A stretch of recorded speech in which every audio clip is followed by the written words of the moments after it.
This is the Zodiac speaking. For years, those 5 words were enough to send a wave of terror across California.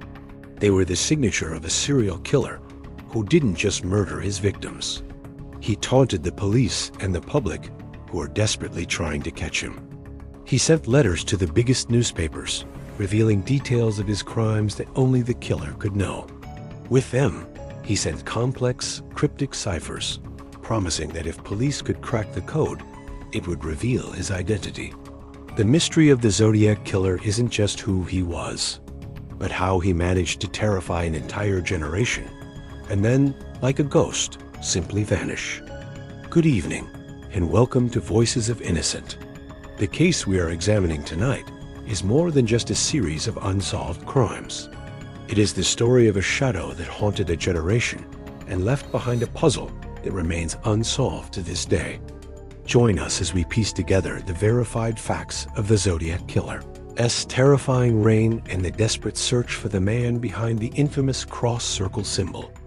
The story of the Zodiac begins on December 20th, 1968, on a secluded lover's lane on Lake Herman Road in Benicia, California.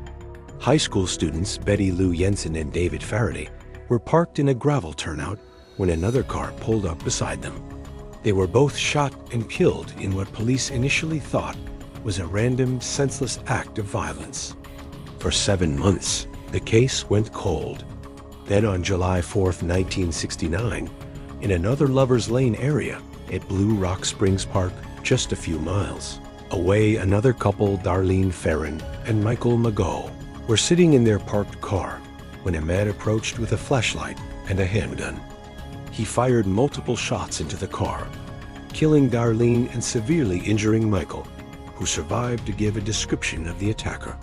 About 40 minutes after the shooting, a man called the Vallejo Police Department, speaking in a calm, rehearsed voice. He took credit for not only that attack, but also for the murders at Lake Herman Road 6 months earlier.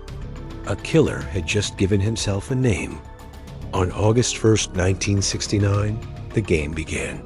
3 different newspapers, the Vallejo Times-Herald, the San Francisco Chronicle, and the San Francisco Examiner, each received a handwritten letter. In them, the writer provided chilling details from both crime scenes that had not been made public, proving he was the killer. Each letter was signed with a cross-circle symbol, but there was more. Each paper received one part of a 3-part coded message, a cipher with 408 symbols. The killer demanded they print it on their front pages, or he would kill again. The police were stumped, but the Z408 cipher, as it became known, was cracked in just over a week, not by the FBI or the NSA, but by a high school teacher and his wife, Donald and Betty Harden. The decoded message was a terrifying, misspelled rant where the killer claimed he enjoyed killing because man is the most dangerous animal of all. Chillingly, it did not reveal his name. The Zodiac's reign of terror escalated on September 27, 1969, in the serene setting of Lake Berryessa. College students Brian Hartnell and Cecilia Shepard were picnicking when they were approached by a man wearing a bizarre, executioner-style hood and a bib decorated with a cross-circle symbol. He tied them up before brutally stabbing them, killing Cecilia. Brian Hartnell survived and described the terrifying ordeal. The killer then drove to a payphone and once again reported his own crime to the police. Just 2 weeks later, the Zodiac struck for the last time that police can confirm.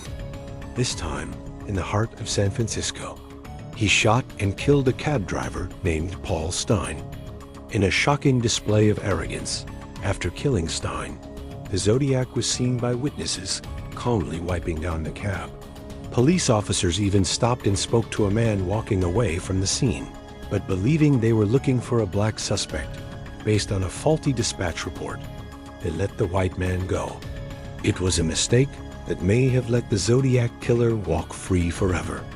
The manhunt for the Zodiac was one of the most extensive in California history, but the killer always seemed to be one step ahead. For years, he continued to send taunting letters, including one that contained a piece of Paul Stein's bloody shirt as proof. While there were many persons of interest, one name has always stood out: Arthur Lee Allen. Evidence against Allen was substantial. A friend claimed Allen had told him about his desire to kill couples and write taunting letters. Allen wore a Zodiac brand watch with the cross-circle symbol, and police found weapons and suspicious items in his possession. However, his fingerprints and DNA did not match the partial samples collected, and he passed a polygraph test. Though he remains the most famous suspect, he was never charged, and he died in 1992. After 1974, the letters stopped. The Zodiac killer, whoever he was, simply vanished, leaving a legacy of terror and one of America's most fascinating unsolved mysteries. The codes he sent, the person he was, and the reason he stopped all remain locked in silence. For the families of the victims, there has been no closure, only the enduring pain of a ghost who was never brought to justice. Thank you for joining us for this episode of Voices of Innocent. If you appreciate factual, in-depth stories that honor the victims, we invite you to subscribe to our channel. And now, a question for our community. With the advancement of DNA, do you believe the Zodiac killer will ever be definitively identified? Share your thoughts respectfully in the comments below.